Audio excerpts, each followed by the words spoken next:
Hey, are you interested in artificial intelligence? Have you ever wanted to install a open source large language model? Well, now you can. If you're not aware, Apertus is a freely available, it's an open source large language model that was released by Swiss-AI. I recorded a previous video describing how to access and download this Apertus open source large language model. In this video, I'm going to describe how you can install it. Now, I'm not going to demonstrate it because I've decided not to actually install Apertus, but that is for personal reasons, and I might mention some of them.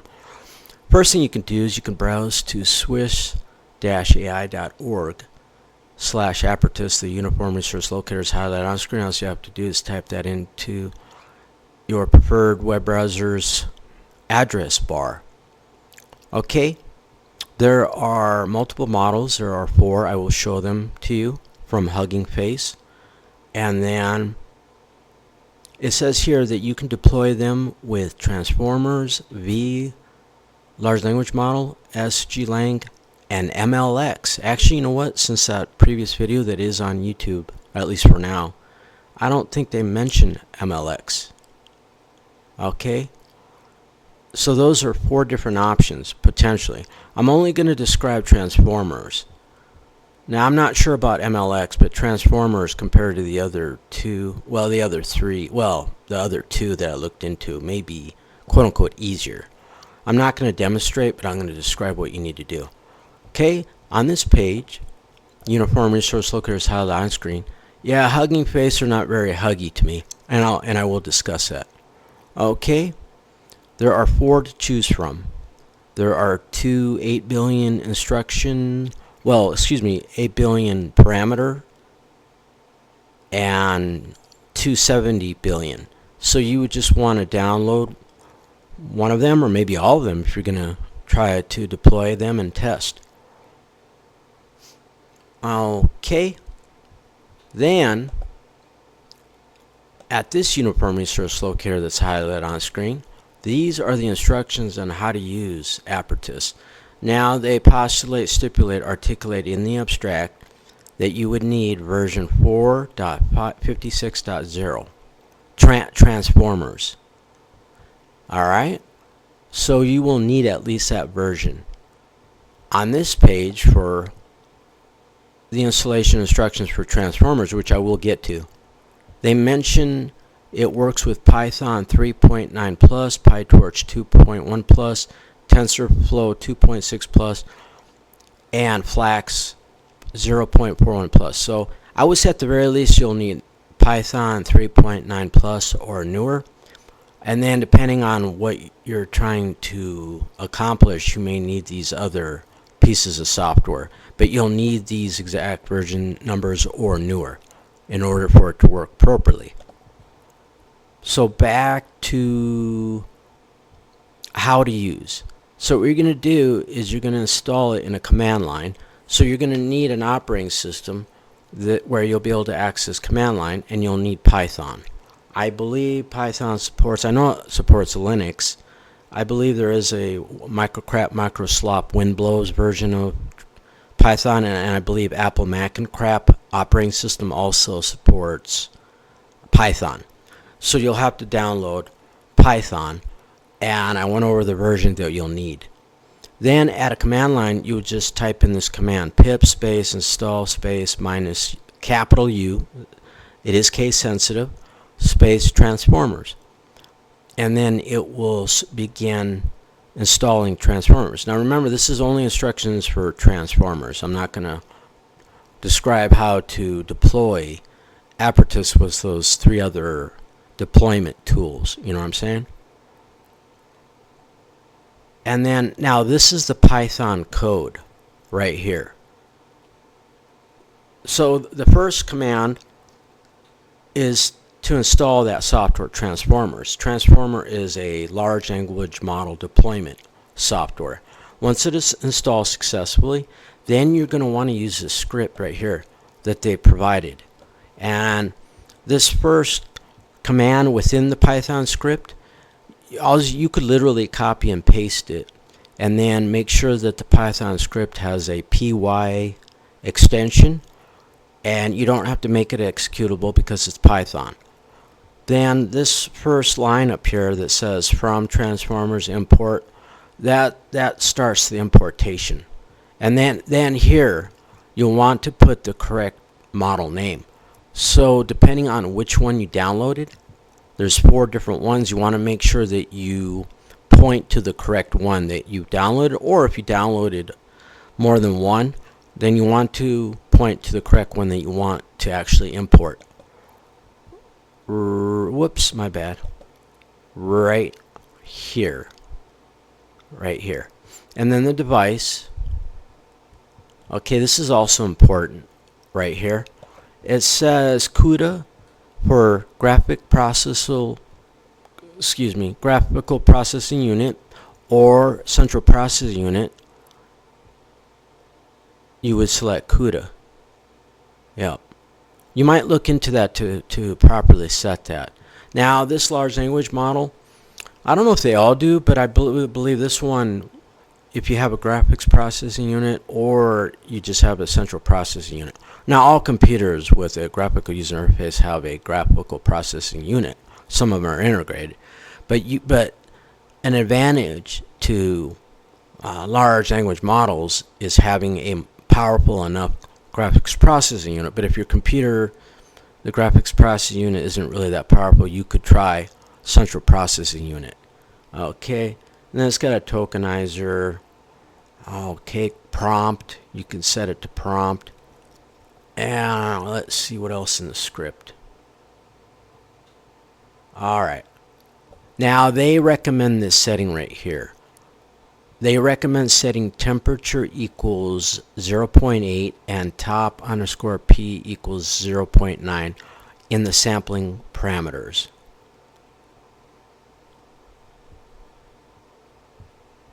Let's see if I can see it right away. Okay. And then, okay, it just tells you what it supports and blah, blah, blah. But that's the script right there. That's the Python script. But you could probably literally copy and paste it. That doesn't mean it's going to work because you do need to, you know, the model name. But again, they want you to set the temperature on these two. So you might want to try them and set them to what they recommend. Okay, I can go over the installation of transformers. Okay, so what you would do is create and activate a virtual environment. Now I'm kind of going out of order, but it doesn't really matter. You know, you can just go back, and when it comes time to install the transformers part, whoops, which is right there, then they mention, what do they mention here? They just mentioned these other pieces of flax. Some aspects of large language models you may not need these others, but some will, depending on what you're doing. Okay. Yeah, it says to create and activate a virtual environment with VNV or UV, which is a fast Ruby-based Python package. So here's a V environment right there, and then you would want to install transformers in your virtual environment. I believe this is the manual way. Yeah, this is. I'm not going to really go over this, but it has instructions on how to install transformers from source, which I almost never do, because it gets built into the kernel, and then in order to upgrade that, well, when you upgrade kernels, when you install a different kernel and boot into a different kernel, you have to install from source again. So I haven't installed from source in years. And here's a quick start. What else? Why should I use transformers? But it should install by using this command right here. Yeah. This to me is the manual, a more manual way to install it. You may have to. Anything further? Oh, I'm over the 8-minute mark. Just some additional information about transformers. Okay. Oh, let me quickly mention why I am not going to install Apertus. I'm not even going to attempt it. This is why right here. Where was that at now? I forgot to mention that. This is a little bit of overtime right here. This is not truthful. They claim that it's open source. This is not my definition of open source. You know why? It says you need to agree to share your contact information. Quote, you need to agree to share your contact information to access this model. Quote, you need to agree to share your contact information to access this model. Well, why? Why? Why do I need to share my contact information? I don't want spam. It says that the repository is publicly accessible. That's not entirely true. No. You have to accept the conditions in order to access its files and content. And here's their accessible use policy. And you know what they wrote into it? I'm not a legal expert. This is not legal advice.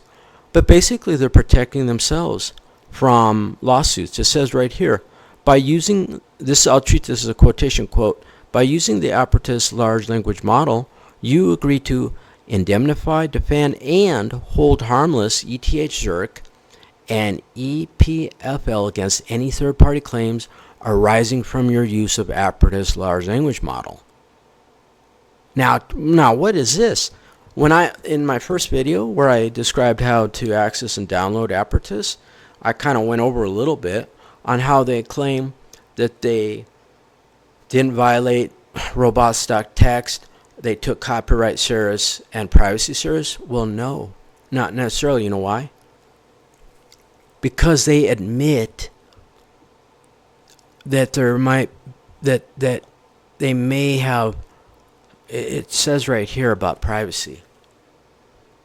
It's creepy. Okay, here's my understanding. They want to contact you over email so that they can send you not a monthly, not even quarterly, maybe once or twice a year. Privacy. Because of privacy. Let's see if I can find it again. This is a little bit of overtime. Yeah, look at this. It says that they have a filter, a data protection deletion request. Data protection deletion request. Yeah. So what they'll do is they'll send you a file. It's a filter. You install the filter, and then it updates it, and then I believe it will no longer allow that data that's in the large language model from being accessible. It says right here, we strongly advise downloading and applying this output filter from the site every 6 months. And I believe they email you. But that makes no logical sense to me. Why can't they just post a notice? Why must you agree to giving out your contact details? I refuse to do it. I refuse. That's strike number one. Strike number two is that Hugging Face, you have to have an account. I went through, I don't know if all of their large language models that they have available or this data that they have available, and a lot of it is for artificial intelligence. I don't know if they require it, but I went through quite a few, and they all have this at the bottom. You either have to sign up for a new account. It says right here, sign up to review the conditions and access this model. Now, I'm not sure on this website if they allow it. If they allow people to download without having an account. This one you do. That's strike number two. I refuse to, number one, provide my contact information. Number two, I refuse to have to create an account. I'm trying to reduce my internet footprint. I'm not trying to enlarge it. I hate creating new accounts. You have data breaches every day. You have spam every day. This to me is not real open source. My definition of open source, not not just the fact that you are privy to the code, the programming code, and you can actually view it. It's not proprietary, and you don't need to worry about getting sued, and you can even maybe modify it. But at the very least, you can view the code. Now, open source to me also means that you can download it without having to have an account. You don't have to, it's not hidden behind a paywall, or you don't have to agree to policies like this, and you don't have to give up your contact information. That to me is not real open source. This is not, by my definition, this is not really open source. So I refuse to install it. You know what I'm saying? There's not that many, but I don't know, maybe there's 5 to 10 publicly available open source large language models that you could download from GitHub. It's somewhere around 5 or 10. There's probably more than that, but the ones that I did perform a quick search and that are more popular, even Meta, which I don't like that company, but Meta that owns Facebook, they actually have a publicly available large language model, and I believe it's available on GitHub. You don't have to log in with a stupid GitHub account. I'm not saying GitHub is stupid. I'm not necessarily saying Hugging Face is stupid, but that is not really open source then, if you have to have an account in order to access. Well, why do they need you to create an account? That's right, the capitalists gone wild, so that they can spam you potentially and they can upsell you. Adios.